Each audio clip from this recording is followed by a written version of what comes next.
Hello students, मैं यशवंत स्वागत करता हूं आप सभी का अपने YouTube channel new way of learning पर।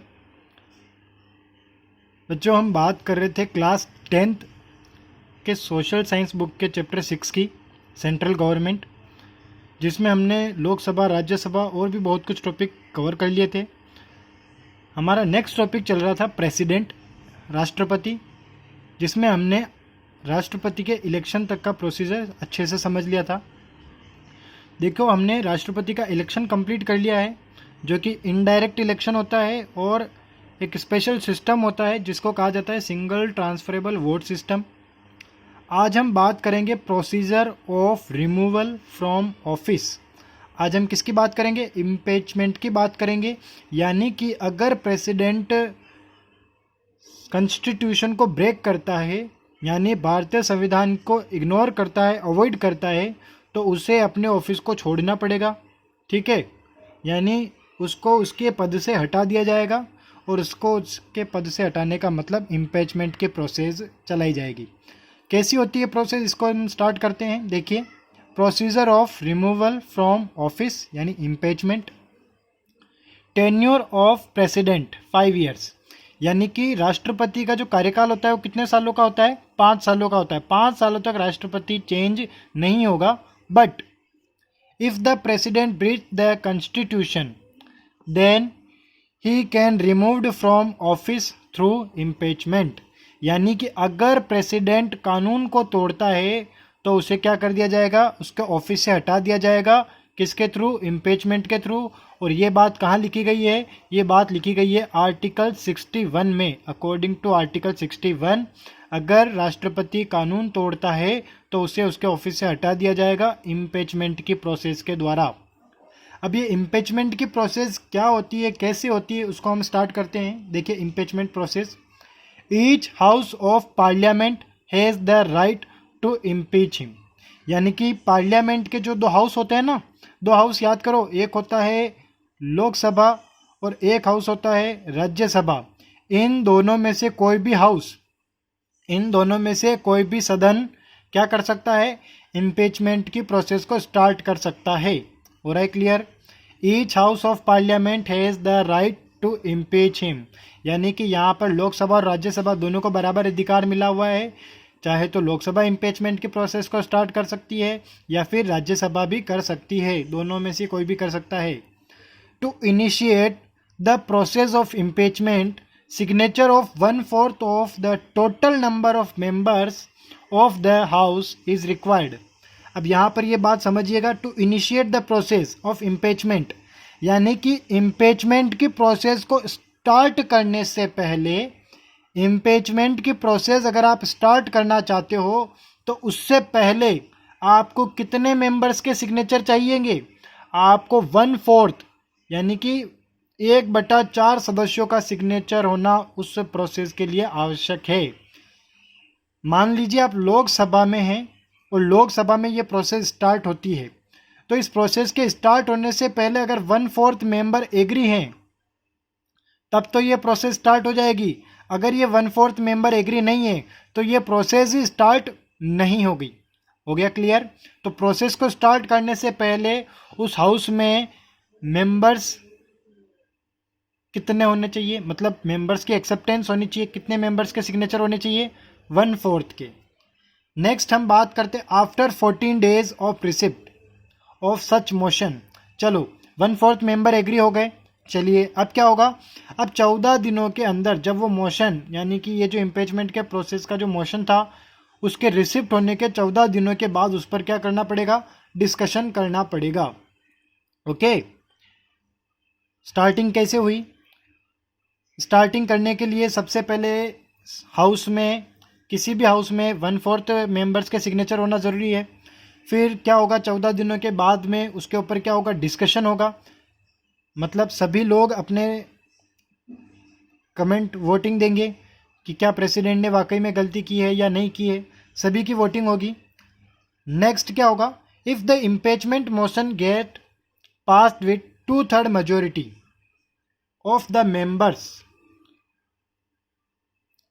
अगर इम्पीचमेंट पर जब डिस्कशन होता है, उस प्रोसेस पर जब डिस्कशन होता है इम्पीचमेंट के ऊपर, अगर उस हाउस में, अगर उस सदन में 2/3 मेंबर क्या कर दे, मेजोरिटी दे दे, 2/3 मेंबर वोटिंग कर दे कि हाँ ये इम्पीचमेंट की प्रोसेस सही है, तब क्या होगा, उस मोशन को सेकंड हाउस में भेजा जाएगा। यानी कि सपोज कीजिए लोकसभा में ये प्रोसेस स्टार्ट होता है, लोकसभा में अगर ये प्रोसेस स्टार्ट होता है तब क्या होगा, स्टार्ट होने से पहले 1/4 के सिग्नेचर होने चाहिए। अगर स्टार्टिंग में ही 1/4 के सिग्नेचर नहीं हुए तो स्टार्ट ही नहीं होगा। चलिए साहब 1/4 के सिग्नेचर हो गए। अब लोकसभा में सब लोग आपस में डिस्कशन करेंगे, लोकसभा में डिस्कशन चलेगा। डिस्कशन होने के बाद अगर लोकसभा में 2/3 मेंबर एक्सेप्ट कर देते हैं उस चीज़ को, तब वो सेकंड हाउस यानी कि राज्यसभा में भेजी जाएगी। अगर मान लीजिए राज्यसभा में ये स्टार्ट होता है तो राज्यसभा के 1/4 मेंबर उस पर सिग्नेचर करेंगे, फिर बाद में वो प्रोसेस स्टार्ट होगी, डिस्कशन चलेगा। डिस्कशन के बाद क्या होगा, 2/3 मेंबर अगर एक्सेप्ट करते हैं तो वो सेकंड हाउस में यानी कि लोकसभा में जाएगा। हो रहा है क्लियर? चलिए साहब, तो देखिए स्टार्टिंग में 1/4 का सिग्नेचर हो गया, सिग्नेचर होने के बाद में उस हाउस में डिस्कशन हुआ, उस हाउस में डिस्कशन होने के बाद 2/3 की मेजोरिटी मिल गई, 2/3 की मेजोरिटी के बाद उसे नेक्स्ट हाउस में भेजा गया। अब क्या होगा, नेक्स्ट हाउस में भी उसके ऊपर डिस्कशन होगा। अब नेक्स्ट हाउस क्या करेगा, नेक्स्ट हाउस देखेगा कि भाई प्रेसिडेंट के ऊपर इम्पीचमेंट क्यों लगाया गया। हो रहा है क्लियर, कि भाई क्या क्या ऐसे चार्जेस थे, इम्पीचमेंट क्यों लगाया गया प्रेसिडेंट के ऊपर, राष्ट्रपति ने क्या क्या गलतियां की है, उन गलतियों की सेकंड हाउस या जो खुद जांच करेगा या जांच करने के लिए एक स्पेशल कमिटी बना लेगा। हो गया क्लियर? सेकंड हाउस जो होगा वो क्या करेगा, प्रेसिडेंट के ऊपर जो चार्ज लगाए गए हैं उनकी खुद जांच करेगा या फिर कोई स्पेशल कमिटी बना सकता है। यहाँ तक क्लियर? इसके बाद में क्या होगा, देखिए, इफ चार्जेस आर प्रूव्ड, अगर चार्जेस जो होते हैं प्रेसिडेंट के ऊपर, जो चार्ज लगाए गए हैं, जो आरोप लगाया गया है प्रेसिडेंट के ऊपर, अगर वो आरोप प्रूव हो जाता है और the second house also accept the motion by 2/3 majority, और सेकंड हाउस जो है वो भी उस मोशन को एक्सेप्ट कर ले 2/3 की मेजोरिटी के साथ, तब क्या होगा, then the president is considered to be removed from the date of acceptance of motion। यानी कि अगर सेकंड हाउस भी मेजोरिटी 2/3 की मेजोरिटी के साथ उस मोशन को एक्सेप्ट कर ले तो उस प्रेसिडेंट को क्या मान दिया जाएगा, उसकी पोस्ट से हटा हुआ मान लिया जाएगा, यानी कि उसे रिमूव कर दिया जाएगा। क्लियर? वापस देखिए इसकी प्रोसेस को। इम्पीचमेंट की प्रोसेस लोकसभा या राज्यसभा दोनों में से कहीं पर भी चलाई जा सकती है, लोकसभा में भी चलाई जा सकती है और राज्यसभा में भी चलाई जा सकती है। स्टार्ट करने के लिए आपको कितनी मेजोरिटी की आवश्यकता होगी, कितने मेंबर्स के सिग्नेचर चाहिए, 1/4 के सिग्नेचर चाहिए। इसके बाद में 14 दिनों के बाद उस पर क्या होगा, डिस्कस करेंगे, डिस्कशन चलेगा। डिस्कशन के बाद कितने की मेजोरिटी मिलनी पड़ेगी, 2/3 की मेजोरिटी। उसके बाद वो नेक्स्ट हाउस में जाएगा।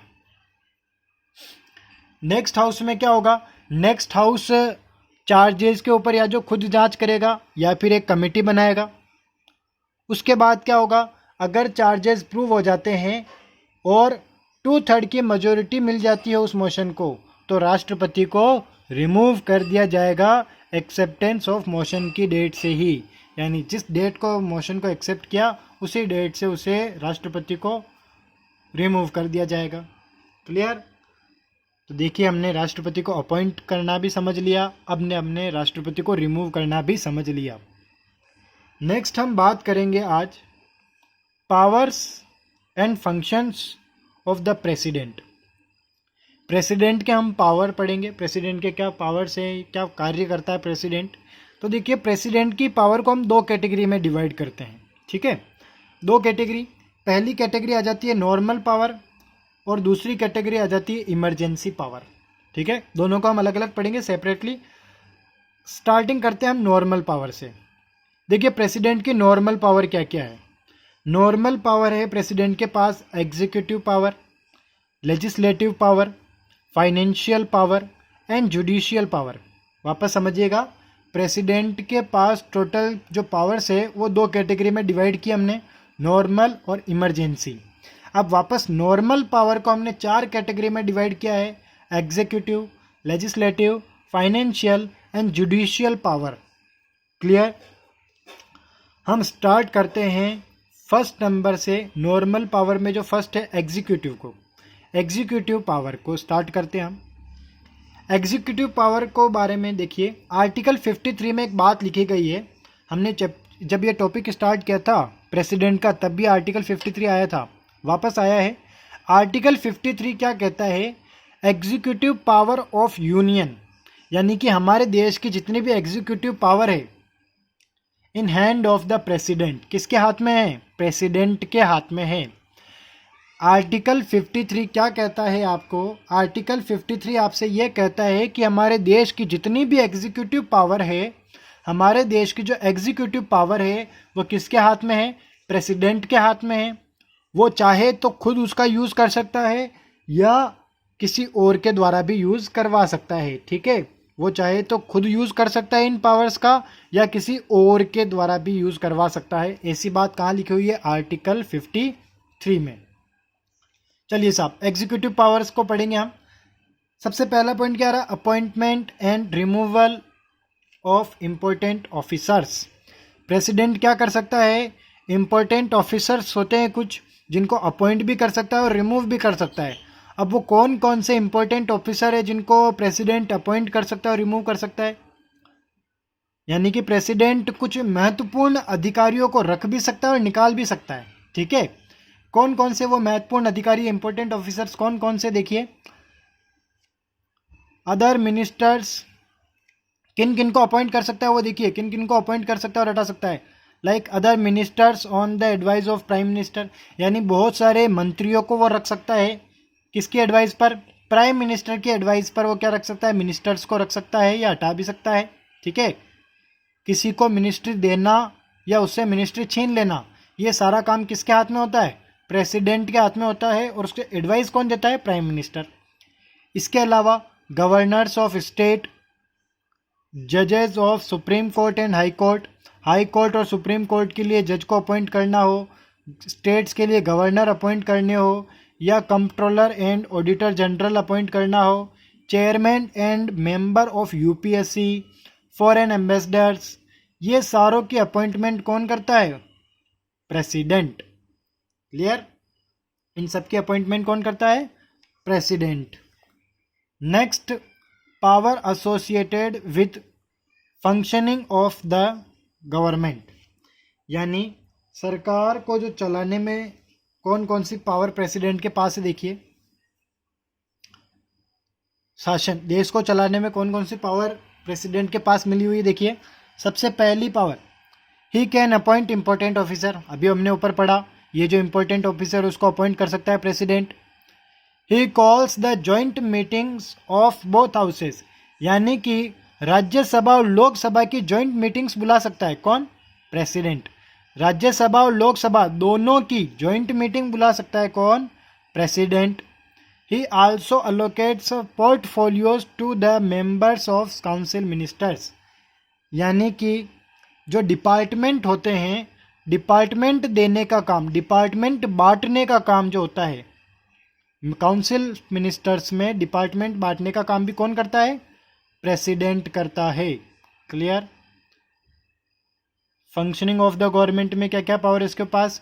इंपॉर्टेंट ऑफिसर्स अपॉइंट कर सकता है, जॉइंट मीटिंग बुला सकता है दोनों हाउसेस की, और डिपार्टमेंट डिवाइड करता है कौन? प्रेसिडेंट। किनके बीच में? काउंसिल ऑफ मिनिस्टर्स के बीच में डिपार्टमेंट भी बांटता है प्रेसिडेंट। अब बात करते हैं अपन फॉरेन पावर की। विदेशों से संबंधित शक्तियाँ क्या है उसके पास? He appoint foreign ambassadors for Indian embassies, यानी कि विदेशों में जो भारत के दूतावास हैं, जो विदेशों में भारत के इंडियन एम्बेसीज है, भारत के जो दूतावास है विदेशों में, उनके लिए क्या अपॉइंट कर सकता है? वो फॉरेन एम्बेसडर्स अपॉइंट कर सकता है। इसके अलावा जितने भी फॉरेन एग्रीमेंट होते हैं, विदेशों से जितनी भी संधियाँ होती है, जितने भी समझौते होते हैं, वो सारे समझौते किसके नाम पर किए जाते हैं? प्रेसिडेंट के नाम पर किए जाते हैं। क्लियर। फॉरेन पावर में आपको क्या ध्यान में रखना है कि एक तो फॉरेन एम्बेसडर को अपॉइंट करता है, इसके अलावा जितने भी फॉरेन एग्रीमेंट होते हैं वो प्रेसिडेंट के नाम पर किए जाते हैं। Next military power. Military power में आपको ध्यान में रखना है the president of India is the supreme commander of all the forces, यानी कि हमारे देश में जो 3 तरह की सेना है, तीनों का सुप्रीम कमांडर कौन है? प्रेसिडेंट। ठीक है, लेकिन ये अपने इन पावर्स का यूज़ करके युद्ध नहीं छेड़ सकता है। प्रेसिडेंट इस पावर को यूज़ करके युद्ध नहीं छेड़ सकता है। ठीक है, युद्ध की घोषणा से पहले उसे किसकी परमिशन लेनी पड़ती है? पार्लियामेंट की। किसकी? पार्लियामेंट की। क्लियर? मिलिट्री पावर का मतलब क्या हो गया? मिलिट्री पावर में आपको ये ध्यान में रखना है कि प्रेसिडेंट जो है तीनों फोर्सेस, ऑल द फोर्सेस, यानी सारी फोर्सेस का क्या सुप्रीम कमांडर है, लेकिन वो इस पावर को यूज़ करके युद्ध नहीं छेड़ सकता है। उसके लिए उसे किसकी परमिशन लेनी होती है? पार्लियामेंट की। क्लियर? ये हमने क्या पढ़ लिए हैं? आज हमने कंप्लीट किया एग्जीक्यूटिव पावर। नेक्स्ट टॉपिक रहेगा हमारा लेजिस्लेटिव पावर। तब तक अच्छे से पढ़िए, मिलते हैं नेक्स्ट वीडियो में।